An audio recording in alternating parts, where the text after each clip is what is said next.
పిఠాపురం వరం అయితే తగ్గేదే లేదు అంటున్నారు.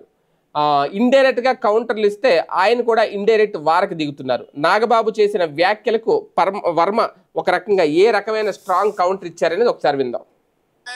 మాలో ఎవరైనా ఇంకెవరైనా సరే పవన్ కళ్యాణ్ గారి విజయానికి నేనే దోహదపడ్డాను అని ఎవరన్నా అనుకుంటే అది వారి కర్మ.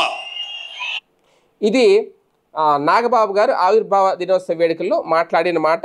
అది కర్మ అనేది కూడా ఒత్తి పలికారు. అంటే అది వర్మ గురించి అని చాలా మంది అనుకున్నారు. దానికి ఇమీడియట్ గా వర్మ రియాక్షన్ కౌంటర్ ఇచ్చారు. అదొకసారి వినండి.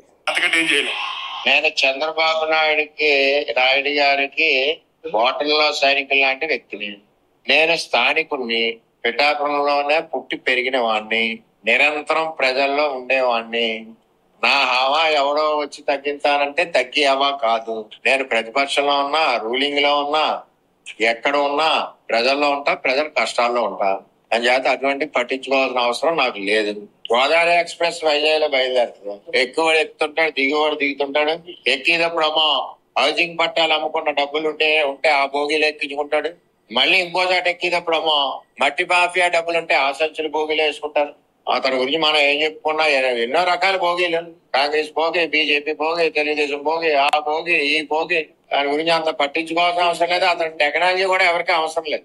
వీళ్ళిద్దరూ లేకపోతే మాలో ఎవరైనా ఇంకెవరైనా సరే పవన్ కళ్యాణ్ గారి విజయానికి నేనే దోహదపడ్డాను అని ఎవరన్నా అనుకుంటే అది వారి కర్మ. అంతకంటే ఏం చేయలేదు. ఇది అంటే ఒక రకంగా ఒక కోల్డ్ వార్ అయితే స్టార్ట్ అయిపోయింది పిఠాపురంలో.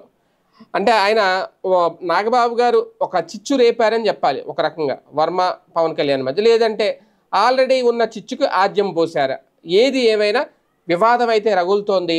వర్మ ఏ క్షణాన్ని ఏ నిర్ణయం అయినా తీసుకోవచ్చు అనే సంకేతం కూడా కనిపిస్తోంది.